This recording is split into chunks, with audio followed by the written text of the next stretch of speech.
Okay, waiting for him to connect up. YouTube's connected. Okay.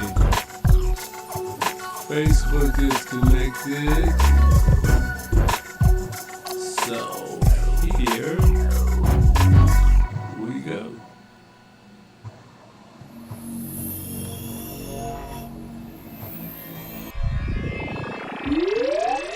Good afternoon, Kansas City.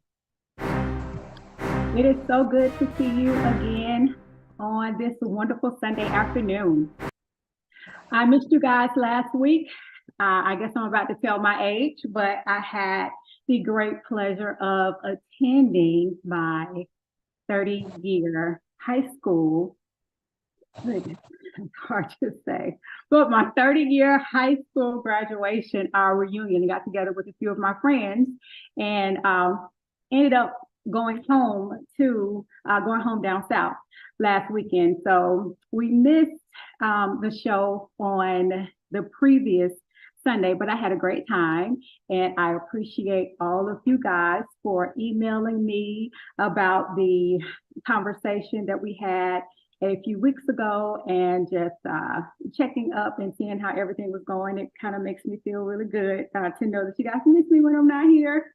But as always, coming back to Kansas City, we're never at a loss for, I guess, certain things happening in the city. Some good, some bad, but hey, that's life. So again, along with that, we are all impacted by the culture, whether it's from politics to government, movies, entertainment. Our culture impacts every part of our lives. And this is where we talk about it, right here on KUAW Radio, Knowledge, Understanding, and Wisdom, with me, Dr. Karasay, on Up Close and Cultural with Dr. Karasay. Let's take a moment, you guys, and wherever you are watching us, we are across all social media platforms. That is KUAW Radio, Knowledge, Understanding, and Wisdom. You can see us on KUAW.org. You can find us at KUAW Radio on Facebook, Instagram, Twitter, Twitch, and the TuneIn app. Also, if you look at the bottom of the screen, there is the local 816 number where you can dial in to the radio and ask any questions. And as always, you can email the radio station and contact us with any questions or information that you may have or things that you might want to see on the show. And if you are on or joining us for the first time, welcome. And those of you who are loyal listeners and followers, welcome back. Take a moment to like, comment, share the video, and subscribe. It helps us to move throughout the algorithm, and it pushes all of the content forward. And that is just so important because it matters to have Black media. It matters because there is no one who can tell our stories better than we can, give the perspective better than we can, and who will give the care and the dedication and tell it truthfully and honestly, and only from our own lens of our own culture, where we'll be able to get our message out there and when we can fully appreciate it. So again, KUAW Radio, take a minute to like, comment, share, and subscribe. Today, I do have a special guest with me today. And before I let him introduce himself, this is actually an issue that we've been talking about for a while here in Kansas City. And it has been the issue of over-policing and just the concept of policing, period, and how it relates to our community. And I will go ahead and just put the disclaimer out. Everything that is said today on this program is not necessarily the views of KUAW Radio or any of its affiliates. It is our own personal views. And as always, when I do talk about Our system of policing, understand that it is not personal against any police officers. We recognize that there are many police officers who sacrifice their lives and their well-being and their families every day, every second of the day, to go out and protect the community. Those people we have the utmost respect for. We appreciate and we dedicate every resource to them and every support that we can. It's the other ones that we have a problem with. And again, like my dad always says, it's always the hit dog that squeals the loudest. So again, if it's not pertaining to you or if it doesn't apply, let it fly. Also, things that are going to be said today are alleged. No one has appeared in court behind this matter. And of course, it is said in our justice system that you are innocent until proven guilty. So again, everything that is said today is alleged. And it is said in the context of what is remembered today at this moment, knowing that things can change and everything could not possibly be covered in just the 30 to 45 minutes that are in this program. So we definitely know that you cannot hold a person to what is being said in a specific amount of time, because we have only a certain amount of time to get the important information out there. And just know that certain facts and other information may be left out simply because of time restraints. And that is it, and that is all. So again, when it comes to over-policing, definitely, you guys know the organizations that I stand firm with and my own personal beliefs. I definitely believe in community policing and us engaging in our communities ourselves. And this is a big reason why. Again, the history and the systems of policing that I have gone over many times and I've talked about before, it has to change. And we have seen over and over and over, many times over, why it has to change. We just recently came out of incidences here where, you know, God bless KUAW. He is out of the hospital and with his family, and that he is surviving and he is doing better than what his perpetrator wanted him to do. And we definitely thank God for that. That is how that played out, is a system of policing that absolutely needed to change, because there are things that transpired through that situation that we don't see happen in our community. We know that how that individual or his perpetrator was arrested and how he was let go, along with the system of bail, which is also something that we have covered and something that we are trying to get implemented on both sides of the border, is changing the system of bail or bail refund, bail reform, however you want to term it. That's a big reason why we have the incident that happened with Jordan Neely, and how we have people in the community who feel privileged enough to step in and act as police officers.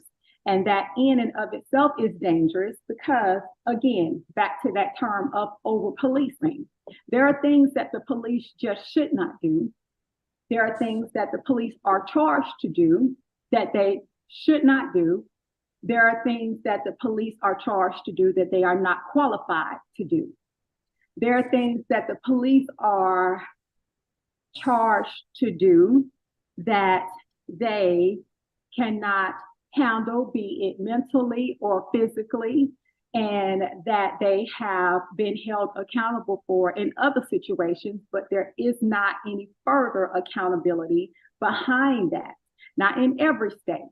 Fortunately, and talking about the state of Kansas, which is where the incident occurred with my guest today, there are organizations that do, or is one main organization that does monitor the activity of police.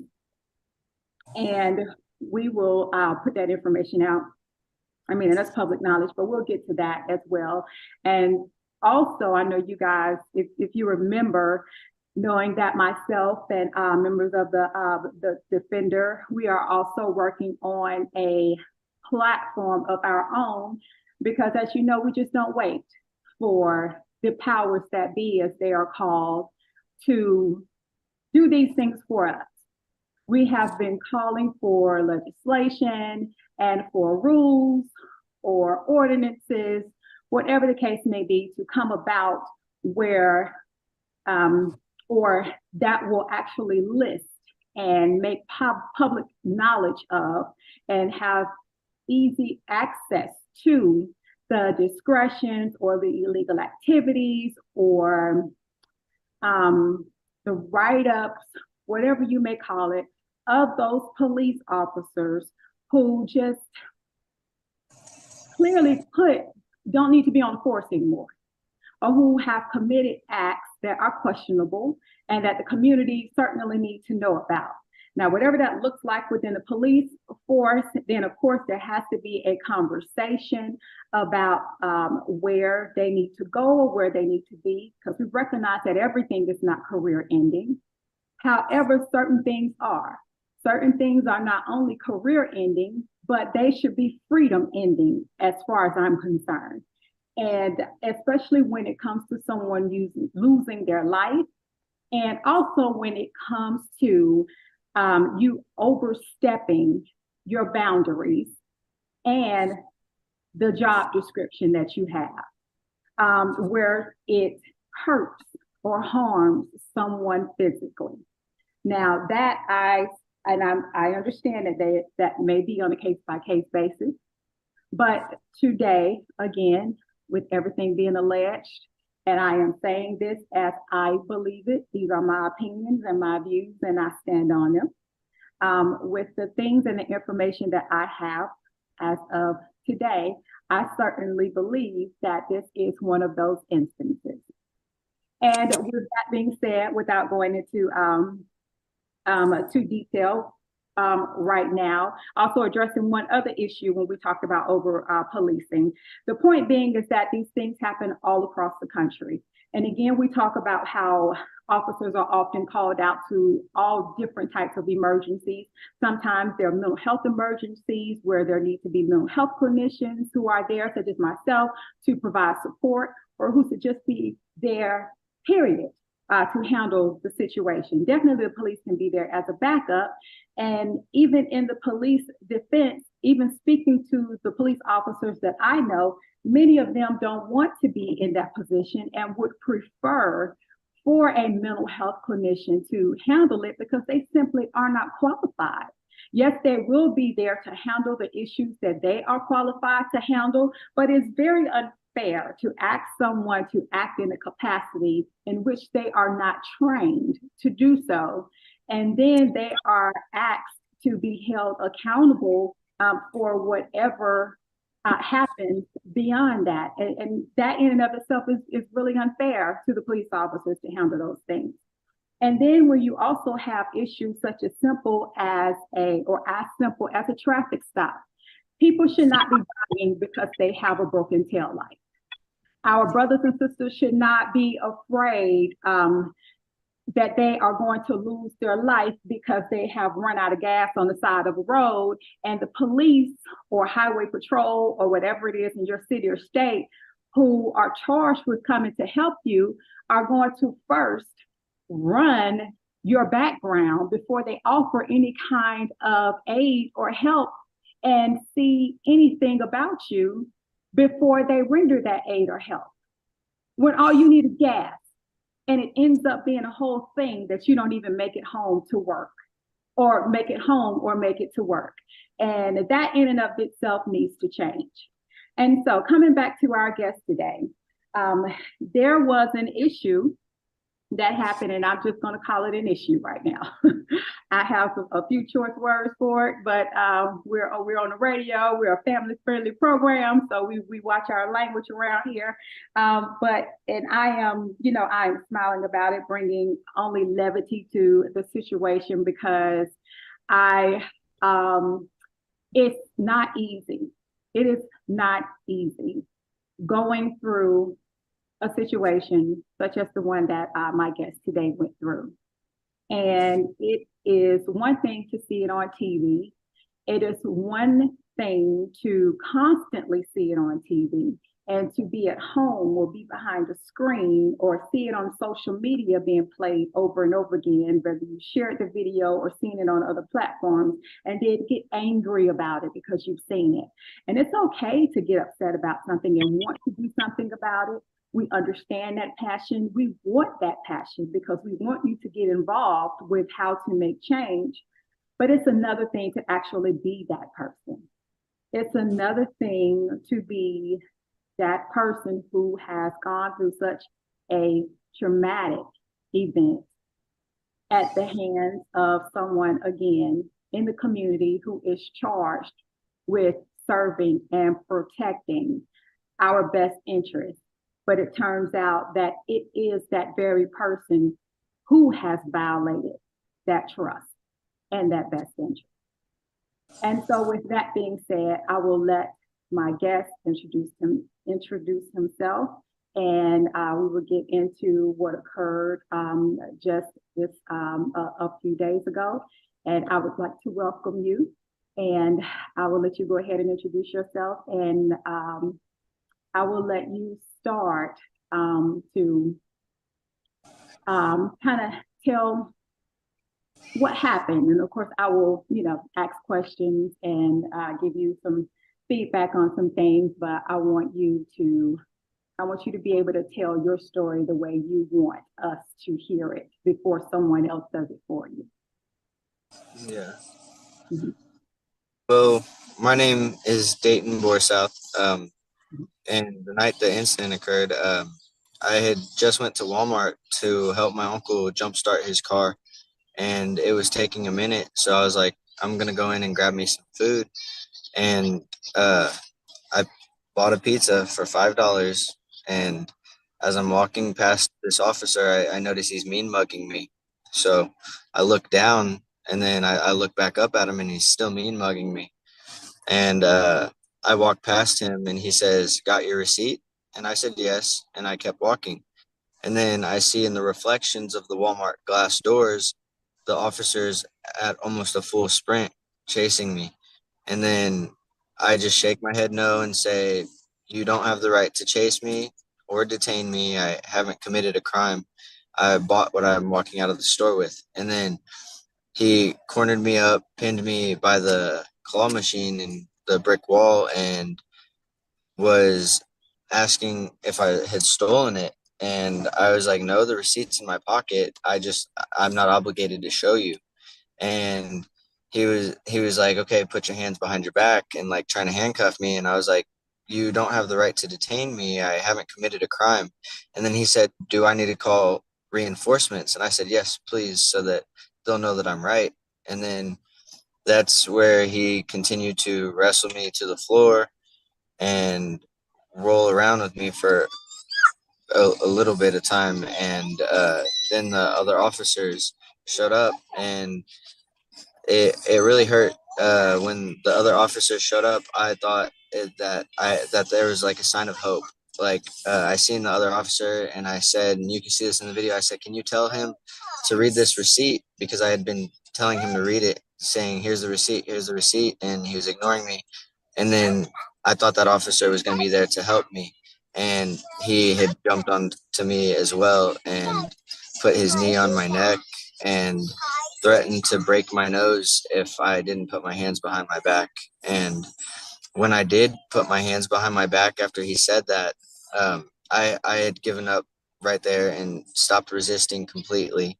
And that's where I found out some officers, after you stop resisting, continue to say, stop resisting, even after you do. And I don't know if that's for the video or what, but that is just, it was hard going through that. Wow. So first, I am certainly sorry that that happened to you. Um, there's a lot to unpack there. First, how are you doing? I see that you have a brace on your arm, and I know that I don't want you to go, specific into your injuries or anything like that, because I know that this has been an ordeal, and I know that this is just the very beginning of it. And I certainly don't want to, impede on anything that any investigations or anything like that. So I don't want you to go into, very specifics about it. But it's clear in the video that you were hurt. And Yeah. I know that the video has been shared a lot. I know it's on my Facebook as well as my TikTok, and I believe it's on your TikTok as well. Okay, we'll get your social media information right after this. But we do see that you have the brace on, and clearly that has come from a hospital. So you did go for treatment after the incident. You were hurt to the point to where you had to seek medical attention. Yeah, the night of, I didn't go because ambulances are expensive and I don't got all the money to be paying that. And my dad's always told me as a kid, if we're not dying or bleeding out, we don't go to the hospital because we don't have enough money to afford it.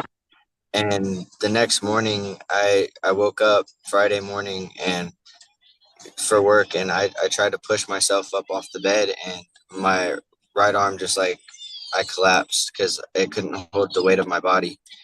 Mm. And it's nothing like major serious in my wrist, but it's got like a click now. If I do this with my other hand, it just pops every time I do it.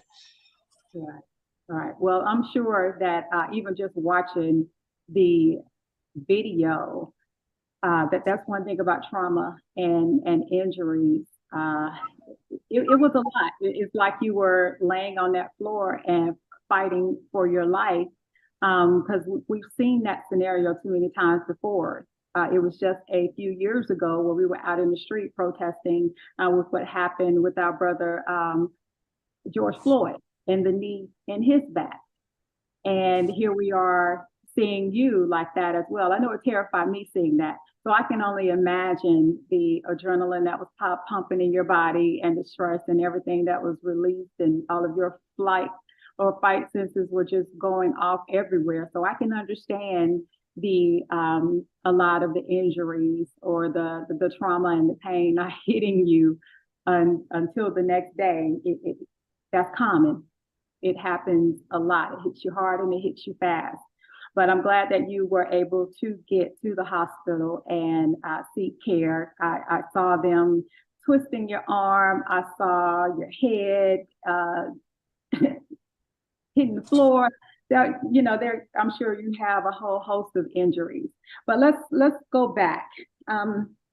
You said that this occurred at Walmart. Which Walmart were you at? It was the Walmart at the Legends in Village West off of Okay. Parallel. Okay, all right. So the Walmart out at the Legends off of Parallel Parkway. Okay, and so just to recap, you said that you had gone into the store and you bought a pizza, and leaving, the officer, he asked if you paid for it, and you confirmed that you did pay for it, and then you proceeded to leave. Now, I know that everyone is familiar with the greeters who are at Walmart. They are there at every Walmart that you enter. And so I even reached out to Walmart. I will say that I reached out to Walmart and to their PR department, their media department, with a whole list of questions because I wanted, and I do want, and I'm pretty sure I'm going to have some more after this. I want to know what the policy is behind all of this. And I just found out some interesting information. That being that asking for a receipt by the employees at Walmart is not even a part of their job description. What it says about and this is public information, people can look it up, and this is current as of 2023.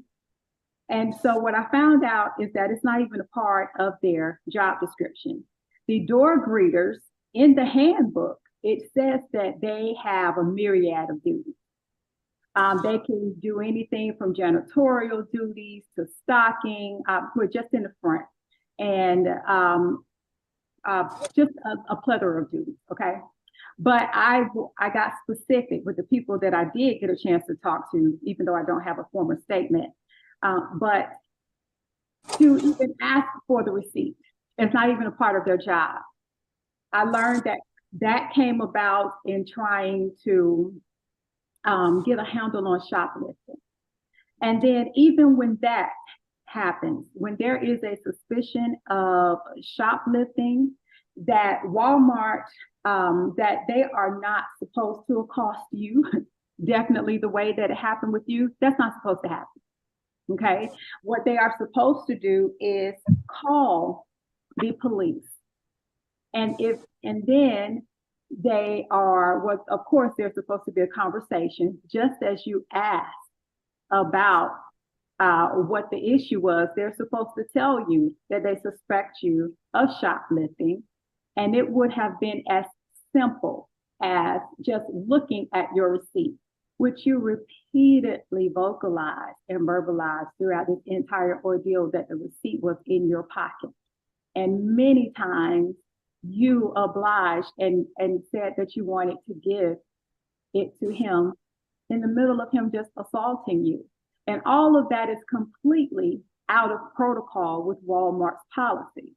So getting back to the policy, they can detain you and then look to see, because as we know, they have a sophisticated security system. So if they suspected you of shoplifting or stealing or whatever, they could have looked at the camera. They can roll back the camera to specific times, specific dates, zoom in on you and see everything. And it's not like that would have been a big or huge ordeal. You bought a pizza, okay, just moments before. And then not only that, if anyone watches the whole video, and thank God to the two young ladies who were there that saw the whole thing. There are ladies there going, I was standing right next to him. He paid for it. Stop it. Don't do that. And he continued to assault me. And so I went through the policy, and I'm being specific about the policy. And did you know that was the policy of Walmart, that they aren't supposed to? Okay. So I brought that up because the Walmart and the handbook is available in all of the break rooms, right? So this isn't anything that is withheld from them. And I say that because there's something very interesting about this officer. And there's a reason why he probably doesn't know what the Walmart employee handbook says about accosting customers, or what to do when a customer is suspected of shoplifting, which you were not doing. But I will let you, because all Walmart employees, keyword, know what the policy is. So can you give us some information that you shared with me, we talked about on yesterday, concerning this police officer and his duties at Walmart?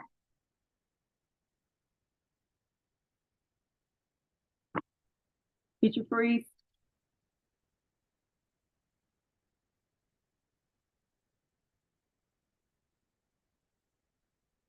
I think that I lost him. I think we're having some connection issues. You guys, I apologize for that. It's raining here in the Kansas City area, but hopefully we can get him back on. Oh, okay, there you are. I was just telling everyone. Sorry, my phone got hot. Okay. Yeah, that was telling them about the weather here too, but go ahead. We were talking about some of the information that we had found out about the officer involved in the incident and why he may not be familiar with Walmart employee policy. Are you guys able to see me? Yes, I can see you and hear you. Okay. I'm sorry, what was your question again? The officer, do we have his name? Are we using his, well, we don't have to use his name. We don't have to use his name. So, Okay. The officer that, and I'll say the word assaulted you, the officer involved in the incident, there is a reason why he may be unfamiliar. And again, let me rephrase that. I don't know that this man does not know Walmart's policy, but let's assume why he wouldn't know Walmart's policy. We'll put it like that. And I will let you elaborate on that. As an employee, as a Walmart employee, why Walmart employees know about the policy, but this particular officer wouldn't. Because he doesn't work there. Interesting. So going back and replaying this again, he does not work for Walmart. Nope. So how did this happen? How is it that you can go into an establishment, spend your hard-earned money, leave or attempt to leave, and then have someone who is not employed there to question you about what you're doing there, and then again, someone who does not work there asks you for a receipt or to prove that you purchased the items from there. And then also, this very same person who does not work there can run and chase you and then assault you. How did this happen? I have the same question. But I was told that the lady that was supposed to be checking the receipts or greeting is she had to use the restroom, and I guess she asked the off-duty officer to cover her spot. Okay. And the reason I know he was off duty is because he told me whenever he had me pinned up to the claw machine that he was off duty. So that just had me wondering if he had been frustrated that he had to cover somebody's position or work while he wasn't supposed to be working. Okay.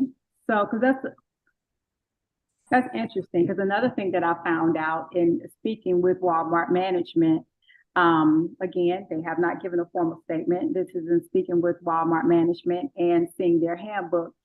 Walmart does not even allow their own employees to work when they're off the clock. They are not even allowed to speak to other employees while they are working if they are off the clock. So again, for someone who does not even work there,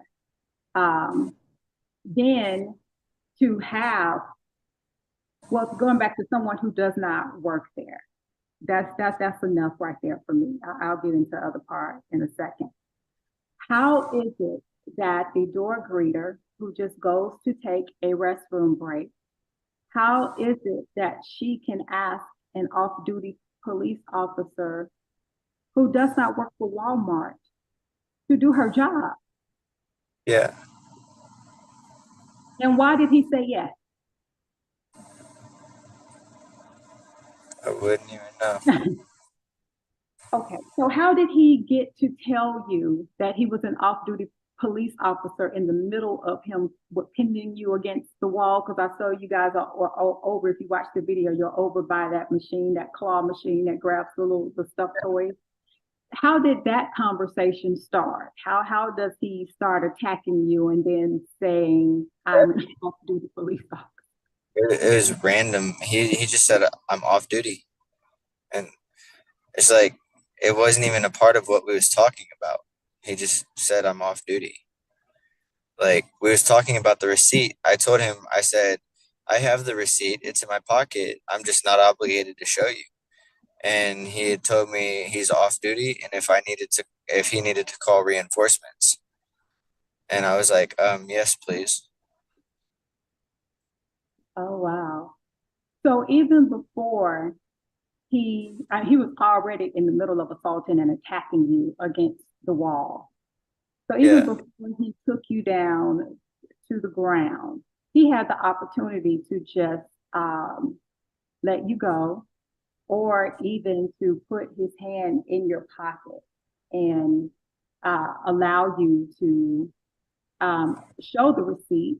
And then even if you had a decline, he still had the opportunity to ask someone to roll the footage to validate whatever he said. Again, perhaps that would have occurred if he worked for Walmart. Yeah. So this is just so baffling. This is not an incident where we have someone who is actually an employee of Walmart who has done this to you. We have a random police officer. And I don't care who this door greeter is. I don't know if that is just something that they have between the two of them. Are they related or anything of like that? I don't understand. Um, and I sent an email trying to get a statement from the KCKPD because I am seriously trying to understand that even if with him not being a paid or an employee of Walmart or any of his contractors, because I do know that they hire security companies, but they patrol the parking lot. They aren't in the stores. But aside from that, they don't allow, how can KCK PD just start policing Walmart's customers? I want to know where that's written. And is that a Walmart thing? Do they do that at Target? Do they do that at Price Chopper? Do they do that at all the stores in the Legends? I mean, how have they given you, did the police give you any explanation as to how and why or what justified this from him not being a Walmart employee? Has They anyone at KPD talked to you about this? I asked them when they was letting me out of the handcuffs and out of the police car, and he said, "You're free to go. We're gonna unhandcuff you because you didn't steal the pizza. We seen it on the footage." And he was like, "But I will be writing you a ticket." And I was like, a ticket for what?" And I don't know for sure. I believe he said not listening to an officer's remands. And the thing that confused me is if I'm walking down the street on the sidewalk in public and an officer walks up behind me and says, "Put your hands behind your back," I shouldn't have to if I haven't committed a crime. I'm just walking in public. Okay. So that's confusing to me how I still ended up with a ticket, even though they had to let me go. Right. Right, that is true. That is true, and a very important point because even when we are on the street and a police officer, which one needs to be on duty? But if he, and of course there are other allowances if there's a crime being committed, but if you are walking down the street, an officer still has to say some, they ask you for your ID or anything like that, you still have the right to ask them, are you being detained and why are they detaining you? There's, a whole list of things. So even with that being said, none of that is in relation at all to what happened in Walmart because this man didn't even work there. He did not work there. So has anyone from Walmart or the Walmart Corporation or the Walton family or whoever, has anyone reached out to you about this? No, I've actually called and tried to get video footage of that night, and they told me no managers are working, and they can't tell me when another manager would work again because they don't know their schedule. Interesting. That's very interesting. Well, it wouldn't be hard to get that information. A subpoena would get that information, and I'm pretty sure that they're going to release it. Well, before that happens, they'll release it when they're ready to release it. But of course, there are things that you can do before that, and we could talk about that later, of course, after the show. This is just, I know so much more has happened, and we could talk about this for a while, but I am certainly happy that you are alive and not disregarding any of your injuries, because I do know that mentally and physically that this was quite an ordeal for you. And I am just so happy. I'm so happy that you are here to tell your story, because so many times our brothers just aren't able to. So I want you to just, of course, definitely be safe, because I know that this is going to be going forward. This is going to be a lot. Dealing with police departments and with information like this, there are going to be a lot of twists and turns to it. And I'm glad that you have the support of your family. And I know that this was a very stressful ordeal for not only you, but your wife had to come and witness, and she's with child right now. And she had to come and witness this happening with you. And that is not good for her or the baby. So it's not only you, who's been affected by this. I have another question. The officers, were there two other? Well, or were there three other? I can't remember from the video. Total. Okay. So did they know that he was an off-duty police officer? I don't know. Because I am just wondering, how is it that they wrote you a ticket for an officer who didn't work there? I just don't understand that. So what happened to the officer that assaulted you after the incident? We saw you being taken out of the door. What happened after that with that officer? You can actually see in the video, a girl that was recording pointed out my receipt and said, "That's his receipt right there." She picked it up.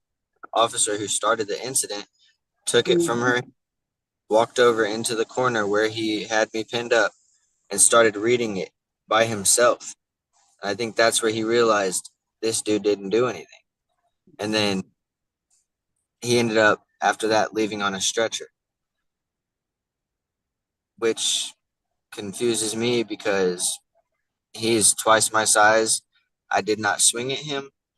I did not cut him, jab him, punch him. I did not hurt him. All the rolling around and throwing was him. So, I mean, he's twice my size. It was just confusing to me how he ended up leaving on a stretcher that night when I didn't even go to the ER until the next morning.